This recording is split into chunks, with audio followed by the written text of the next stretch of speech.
ప్రజలు మీకు దాదాపు 11 సీట్లు ఇచ్చారు. ఎందుకు వైఎస్ఆర్సీపీ పార్టీ ఎమ్మెల్యేలు ఎందుకు అసెంబ్లీకి వెళ్ళట్లేదు? ఒక పక్క జగన్మోహన్ రెడ్డి నాకు ప్రతిపక్ష నాయకుడు హోదా ఇస్తే వెళ్తామన్నారు. ప్రజలు మీకు ఓట్లేసింది దేనికి? సార్, దీంట్లో ప్రతిపక్ష నాయకుడిగా ఆయన కొన్ని ఇబ్బందులు ఉన్నాయి. అప్పుడు పోతే సాధారణ ఎమ్మెల్యేగానే వెళ్ళాలి అనేది వాళ్ళు చెప్తారు, వాళ్ళ ఉద్దేశం. ఈయన ఏమంటాడంటే ప్రతిపక్షం అనే జీవో లేదు, రాజ్యాంగంలో ఎక్కడ ఇంతమంది ఉంటేనే మీరు ప్రతిపక్ష నాయకుడు అని ఎక్కడ జీవో లేదండి. ప్రతిపక్ష నాయకుడు ఆయన ముఖ్యమంత్రి చేసిన ఇదే జగన్మోహన్ రెడ్డి గత 1924 టైంలో నీకున్న 23 నలుగురు తీసేస్తే నీకు ప్రతిపక్ష హోదా ఉండదు అని చెప్పారు జగన్. మాట్లాడాడు అసెంబ్లీలోనే కాదు, బయట కూడా మాట్లాడాడు, అసెంబ్లీలో కూడా మాట్లాడుండొచ్చు. మాట్లాడిందంటే అప్పుడు ఆయన కొత్తగా రాజ్యాంగం ముఖ్యమంత్రి అయ్యాడు కాబట్టి రాజ్యాంగం లోతుకెళ్ళి ఆ రాజ్యాంగంలో ఉన్న ఇవన్నీ చూసుకోవాలి. కింద పడ్డప్పుడు దెబ్బ ఎక్కడ తగిలిందని చూస్తాం సార్. కింద పడ్డాడు కాబట్టి రాజ్యాంగంలో ఏముంది, ప్రతిపక్షానికి ఎట్ట రావాలని చూశాడు. అంటే అధికారంలో ఉన్నప్పుడు ఏం చూడలే.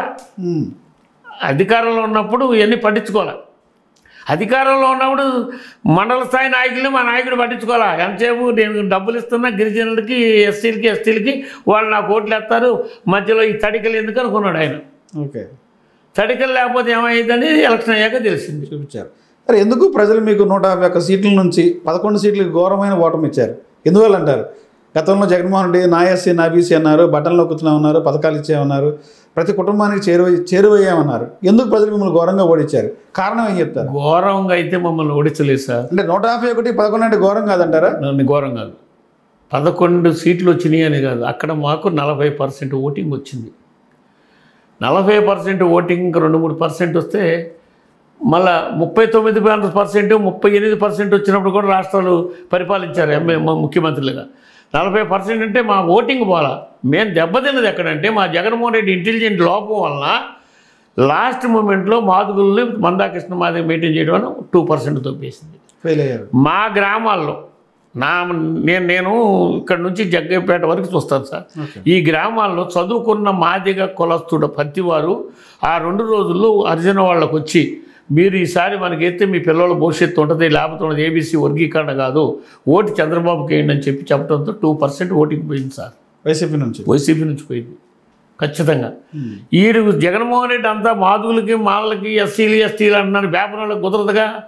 మిగతా మనం అంటే ఏ కులంతో కలిసిపోతుంది సార్. వేపనోళ్ళకి కొంచెం మడి బట్ట గిట్ట ఉంటుందిగా. వాళ్ళు మొత్తం బీజేపీకి వెళ్ళిపోయారు. బీజేపీని చంద్రబాబు నాయుడు కలుపుకుండు స్ట్రాంగ్ అయిపోయిండు.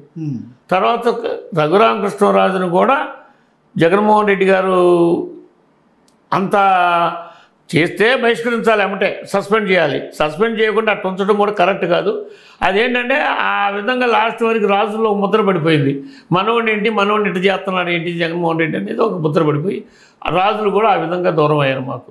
అట్లా కొన్ని కారణాలు ఉన్నాయి, లేవు అని మేము అంటలేదు. ఈ రకంగా చెప్తే రాష్ట్రంలో ఉన్నటువంటి వర్గాల్లో చాలా వరకు పార్టీకి దూరం అయ్యారు. వాళ్ళతో పాటు రెడ్లు దూరం అయ్యారు. రెడ్లు దూరం అవడంతో మరి ఇంత 11 పడిపోయినాం మేము. రెడ్లు దూరం కాకుండా ఉంటే బాగుండేది. జగన్మోహన్ రెడ్డి గారు ఊహించినట్టు ఎస్సీ ఎస్టీ బీసీలో వేసినా కొద్ది పర్సెంట్ పోయినా, మైనార్టీలు ఎస్సీలు మాదిగులు పోయారండి, మొన్న పోయారు.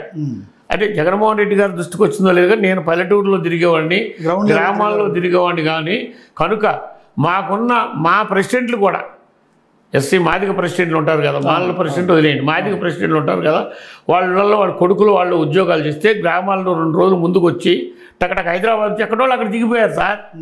మందాకృష్ణ మాదిగ పంపించాడు. ఆయన గ్రౌండ్ నెట్వర్క్ ఉంది కదా, ఆయనతో పనిచేసిన వాళ్ళు అంతకుముందు 2 రాష్ట్రాలు కలిసిన వాళ్ళు పనిచేసిన వాళ్ళు ఉన్నారు కదా, వాళ్ళంతా దిగిపోయారు.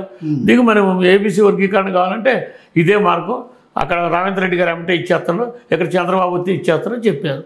దానివల్ల మైనస్ అయింది. ఇవన్నీ కనిపెట్టాక జగన్మోహన్ రెడ్డికి ఎలక్షన్ అయిపోయింది. చిన్న పొరపాట్లు జరిగినాయి. ఆయన దోసు ఇంటెలిజెంట్ రిపోర్టు ఐప్యాక్ వాళ్ళ మీద పూర్తిగా ఆధారపడటం, ఇంటెలిజెంట్ రిపోర్ట్ కరెక్ట్గా రాకపోవటం. ఇప్పుడు చూడండి sir, Chandrababu Naidu intelligent report ఇప్పుడు చూడండి. ఒక ఉద్యోగస్తుడితో వైఎస్ఆర్సీపీ నాయకుడు పోయి మాట్లాడితే ఏమంటే సాయంత్రం 4 గంటలకు ఆయన టేబుల్ మీద కాగితం ఉంటుంది, వచ్చేస్తుంది. మరి అప్పుడు జగన్మోహన్ రెడ్డి గారి ఇంటెలిజెంట్ రిపోర్ట్ ఏమైందండి? అంటే అప్పుడున్న అధికారులు ఇప్పుడు ఉన్నారు కదండి, కొత్తగా మారిన వాళ్ళు ఎవరు లేరు కదా, అదే వ్యవస్థ. ఎందుకు లేదు సార్? వ్యవస్థ అదే, మార్పులు చేర్పులు జరిగినాయి. ఇప్పుడు కూడా జగన్మోహన్ రెడ్డికి ఏ ఐఏఎస్డు ఐపీఎస్డు భయపడలా, చంద్రబాబు భయపడతారు.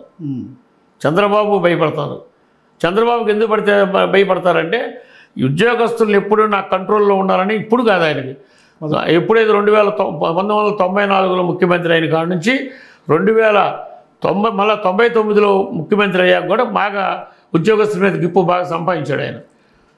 ఎవరు ఏం చేస్తారు, ఏ ఉద్యోగాన్ని ఎవరిని ఎట్ట నిలబెట్టాలి, జగన్మోహన్ రెడ్డి తెలుసుకోవడానికి ఇంకా ఇప్పటికీ తెలుసుకోవాలి ఆయన. ఇప్పటికీ అదే చంద్రబాబు నాయుడు దగ్గర ఏ కొండూరు ఎంఆర్ఓ ఫైల్ అంటే టక్కున నొక్కితే వచ్చేద్ది.